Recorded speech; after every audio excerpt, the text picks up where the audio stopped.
The police vehicle is hit by incoming fire.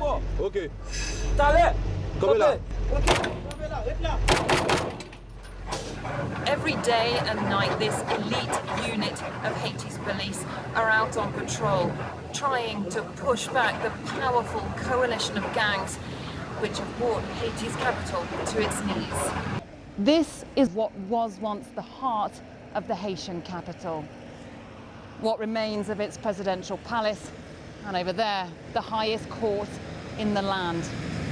Right now, it's at the front lines of an ongoing war between the security forces and the gangs which control the majority of the capital city.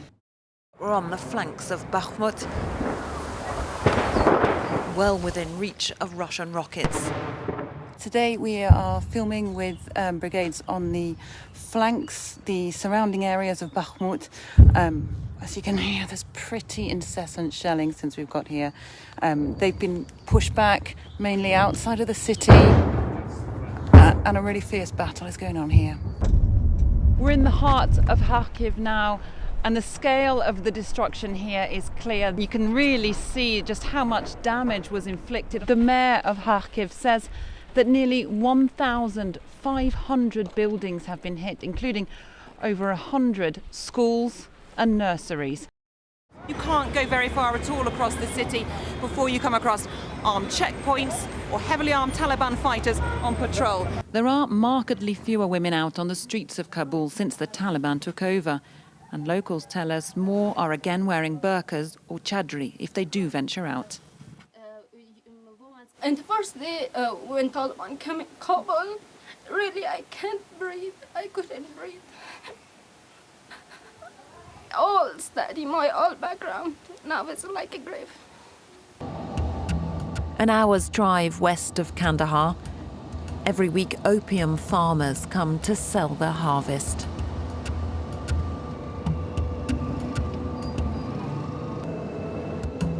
Under the stalls, bags of opium paste, traders haggling for deals.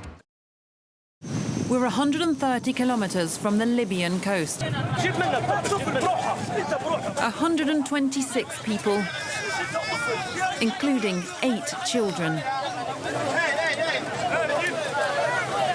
They'd been at sea for 18 hours.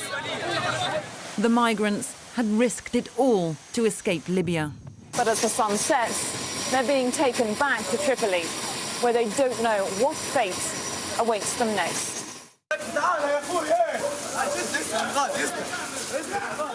We're told migrants here often throw themselves back into the water to try and escape.